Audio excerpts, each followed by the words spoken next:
Okay, let's open up the evidence file for today's explainer. We're stepping into the shoes of a lead detective to impartially unpack Tex A. Mar's highly controversial book, Codex Magica. This text claims there's a massive, hidden conspiracy of elite signaling happening right in front of our faces. So, whether you see this as a sprawling occult reality or just a masterclass in human pattern recognition, our goal is to examine the source material directly. We're going to treat these claims like a high-stakes investigative dossier and try to decode the alleged secret script of the world's power brokers. Mars sets an incredibly eerie tone right out of the gate in his introduction, using this quote from Goethe's Faust. He argues that the world's top players, we're talking politicians, celebrities, financial titans, aren't just making random PR choices. No, he claims they're following a highly orchestrated occult script. The idea here is that they use works of dazzling visual magic, symbols, logos, and gestures to essentially blind and enslave the masses. It immediately frames our entire investigation today as a battle against a deeply sinister, coordinated force. The book posits that society is currently trapped in what it calls a psychological matrix. Mars argues we've been so bombarded by these symbols for decades that we literally can't tell reality from manipulation anymore. He actually brings up a famous Groucho Marx joke. A husband gets caught red-handed by his wife and asks her, "Are you going to believe what I tell you, or are you going to believe your lying eyes?" And honestly, that's the core question posed to us here.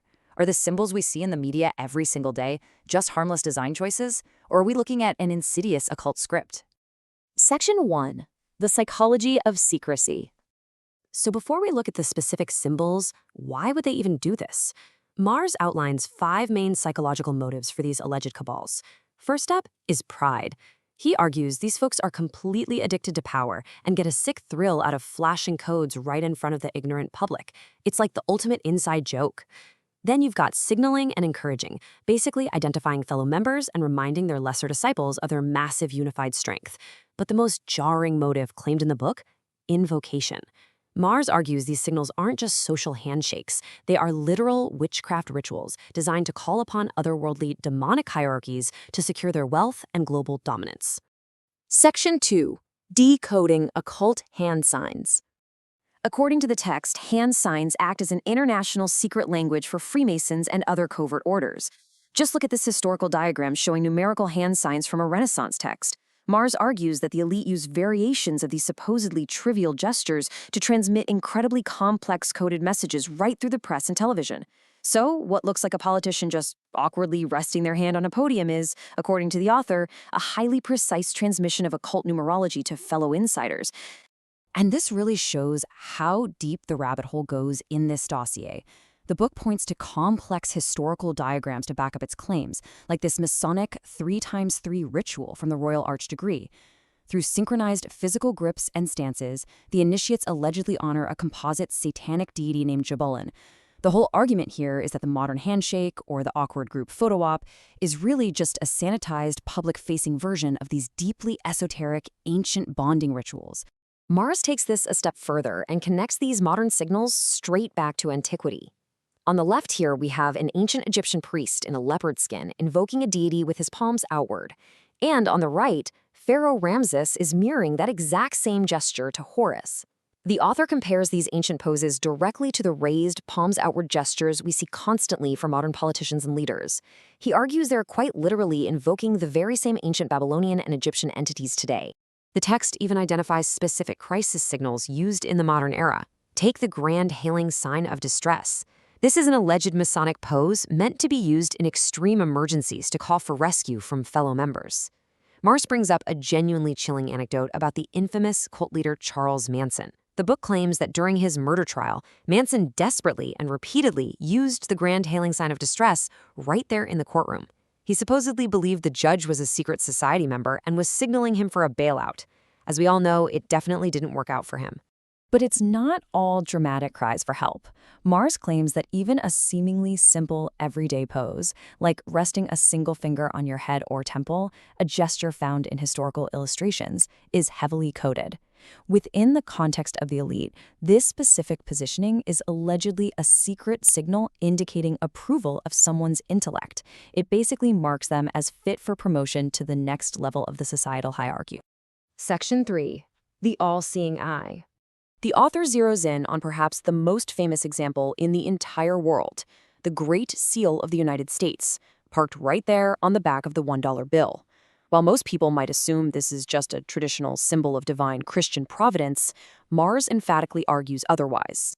He claims that the eye inside the floating pyramid capstone radiating light is an intentional occult homage to the Egyptian sun god Osiris, intentionally placed there by deeply esoteric founding fathers. According to the source material, this eye actually represents the Serpent of Wisdom. And if you track the visual evidence across the centuries, you see it popping up repeatedly. Check out this illustration of a hermetic monk holding a solar disk containing that exact same eye.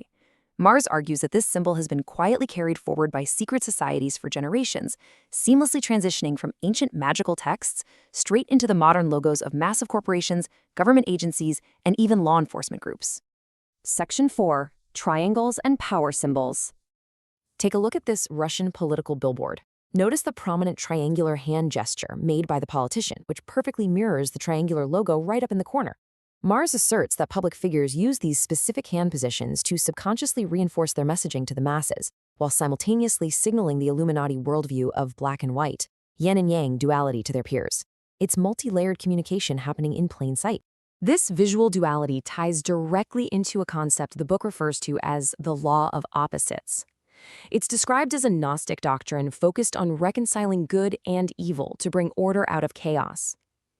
The author claims that the elite use symbols, like the black and white checkerboard floors of Masonic lodges or inverted triangles, to represent this balance of light and dark.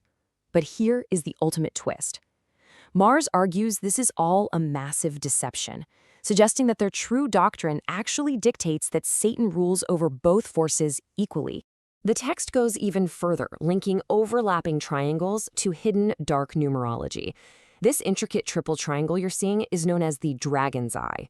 The author claims that symbols exactly like this, or the six-pointed hexagram, secretly encode the biblical number of the beast, 666, right into their intersecting lines, points, and outer triangles. So to the untrained eye, it's just a cool geometric design, but to the investigator of the occult, it's a mathematical signature of allegiance to the underworld. So as we step back from the author's extensive files and go ahead and close this investigative dossier, we really have to weigh his central thesis. On one side, we have coincidence in design. Are these ubiquitous hand shapes, triangles, and eye symbols merely repetitive historical coincidences? Are they just recycled by artists and politicians because they happen to look powerful? Or, on the other side, coordinated conspiracy. Is this actually a sprawling, deliberate occult script used by a global cabal to secretly communicate and assert dominance over an asleep-at-the-wheel public? Ultimately, Tex Mars's Coodex Magica challenges us to completely reconsider the media and the symbols we consume on a daily basis. It forces us to ask a really uncomfortable question. Where exactly does our own human pattern recognition end and a hidden orchestrated reality begin? Are we blindly ignoring a colossal conspiracy right in front of our lying eyes? Or are we simply finding shapes in the clouds of modern imagery? It's a fascinating lens to view the world through, and I hope this explainer has given you the tools to look at the symbols around you just a little bit closer.